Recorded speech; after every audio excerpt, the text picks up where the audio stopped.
What's poppin'? Sean Don is back.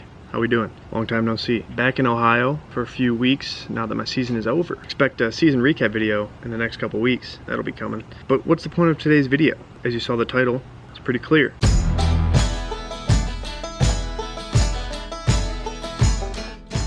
For me, the off-season is all about reinventing myself. I do a good bit of introspection and meditation and try to figure out what I can do to improve myself and challenge myself in any way that I see fit. So typically for me, it's generally doing the opposite of what I do in season.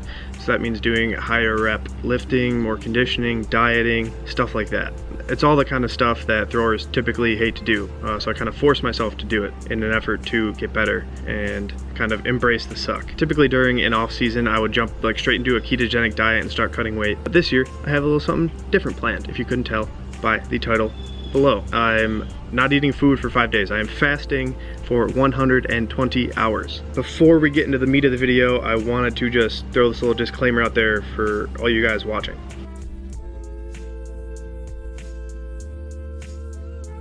Some of you may watch this video and think, shoot, I want to do a 5-day fast.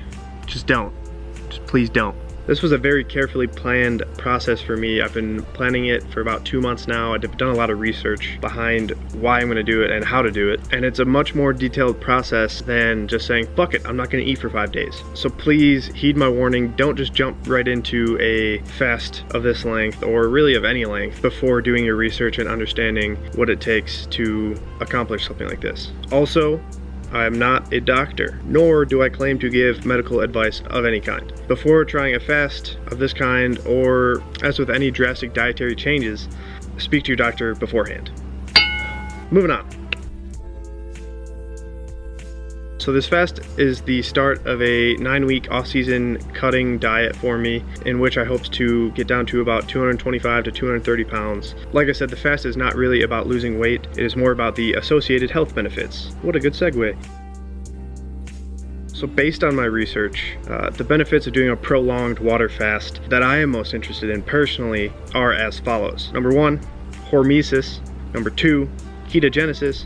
Number 3, better gut health. Number 4, autophagy. And number 5, the mental strength sort of discipline aspect of it. I'll explain all those in a second. And additional health benefits of prolonged fasting include, but are not limited to, promote longevity and slow aging, improvements in the immune system, improvements in mental performance and clarity, reduced risk of diabetes and cardiovascular disease, improved blood sugar regulation and insulin sensitivity. And it also slows neurodegeneration. What does that mean? That means it can help to protect against Alzheimer's and Parkinson's. Fun fact. Nice. And then additionally, it reduces chronic pains, rheumatic diseases, high blood pressure, and anything related to inflammation. So pretty much it's just gonna help me recover from the beatdown that I put on my body this past season. It's gonna help me recover and get fresh again. Why do I want to do this? Like I said, number 1, hormesis. So fasting is a hormetic stressor. And what is hormesis or a hormetic stressor? Well, hormesis is a biological phenomenon whereby a beneficial effect, whether it be improved health or stress tolerance, growth or longevity, whatever it might be, results from exposure to low doses of an agent, whether that's some sort of supplement or environmental stressor, whatever it is, some sort of agent that is otherwise toxic or lethal when given at higher doses. So pretty much you take something that could kill you. Let's say you take something that stresses your system, like starving yourself. And if done in the right dosage for the right amount of time, it can actually have a host of benefits, and your body adapts, and then you become a more fit individual. So yeah, introducing hormetic stressors into your life, such as fasting or even hot and cold exposure, which I'm a big fan of, can improve your health. Reason number 2, ketogenesis. So this fast kind of served to help jumpstart my body's ketogenic processes. Like I said, I followed a ketogenic diet in the past. I think it's been 5 of the past 6 off seasons. I really prefer the way that my body feels when on a ketogenic diet. Mostly the cognitive benefits. I feel like my thought processes get so much clearer, and I just feel like my body runs better without carbs. I don't feel as inflamed, and I feel like I recover better, and I sleep better, and just a bunch of other stuff, which is kind of weird and counterintuitive. But yeah, energy is more consistent. I can get things done better, faster, stronger. Plus, I just like losing weight in the off season to kind of shred up a little, which I said is not the reason for this fast. Keep that in mind. I'm serious. This is not the reason why I'm doing a 5-day fast. But more realistically, losing weight does kind of ease the stress on the body, because let's be real, being over 200 pounds is not exactly ideal. There's a reason why ideal body weight for like a 6-foot male is like 185 or something like that.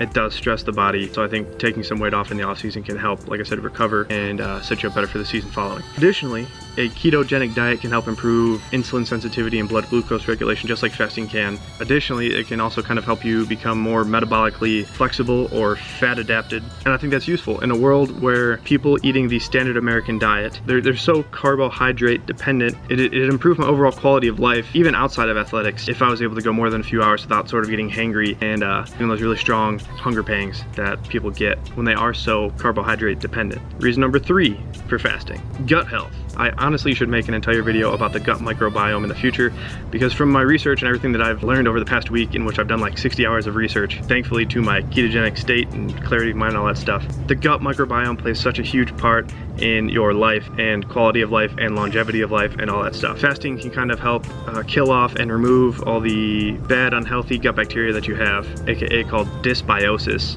if you're into the more sciencey terms, and it can help improve the good bacteria of the gut if a proper diet is maintained after the fast. And for me, the fast is just the first step on my journey to help heal my gut this off season. The idea essentially is that the healthier gut I have, the better digestion I have, and then the better digestion I have, the better I can absorb nutrients, and the better I can absorb nutrients, the better I can recover, and then that will help, increase the amount of muscle I have and decrease the amount of fat, which gives me a better strength to weight ratio or relative power, whatever you want to call it. Pretty much heal my gut and hopefully throw farther. So I'd say that's the primary reason why I'm doing this. And then maybe the next reason too is a big part of it. Reason number 4 for fasting: autophagy. That's right, that weird word that nobody knows, but autophagy is. And I'm gonna put the definition up on the screen because I'm just gonna straight up read it to you, because I don't have it memorized yet. But autophagy is the condition whereby the cells start to recycle damaged and garbage parts, aka defects, into basic elements, thereby allowing the cells to remodel itself. Pretty much during a fast, your body starts eating itself once autophagy kicks in, and starts recycling all the less efficient cells and cellular machinery in an effort to increase longevity and chance of survival, which is pretty fucking cool if you ask me. And then the last, and once again another big reason for me doing this 5-day fast, is the mental strength and the discipline aspect of it. So I enjoy ketogenic dieting, and that's tough for the average person because they are so carbohydrate dependent and they do really rely on carbs for their primary fuel source. Doing the ketogenic diet in the past has been sort of a mental test for me. Yeah, I just wanted to take it one step further and really test my mental resilience and discipline on a new level.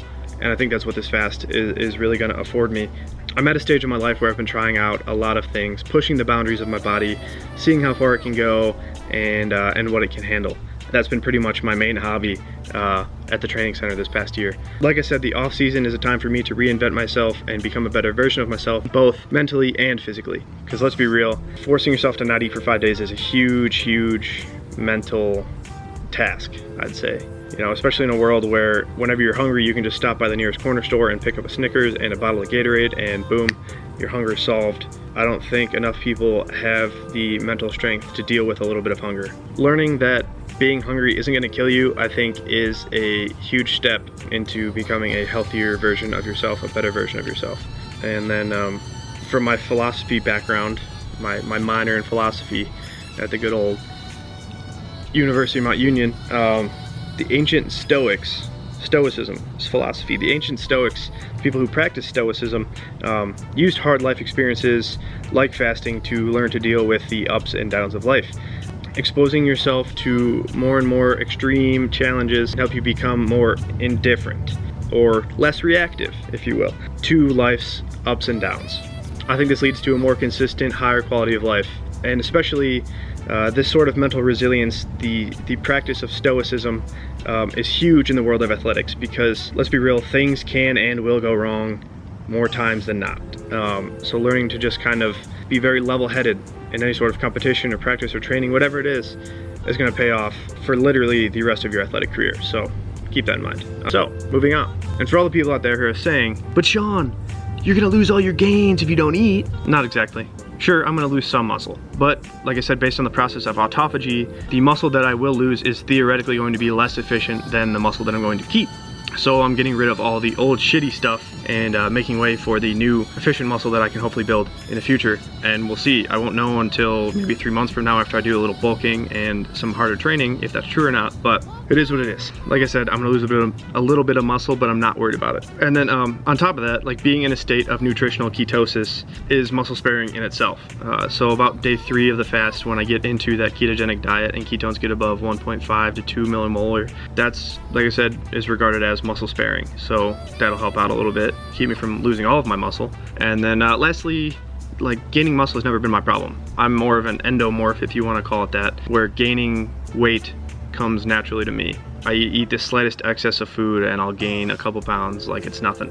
I've never had a problem gaining weight, putting on muscle, or any of that stuff. And I think overall, yeah, I'm just not too worried about it. I think I'm certain that I'll gain the muscle back that I lose in no time over the next few months, and then hopefully even more on top of that, thanks to a healthier gut and better metabolism. So it's kind of like take one step back to take 2 or 3 steps forward. At least that's the idea. I won't know until a few months from now. This is an experiment. Like I said, it's not for everybody, but I'm into this sort of thing.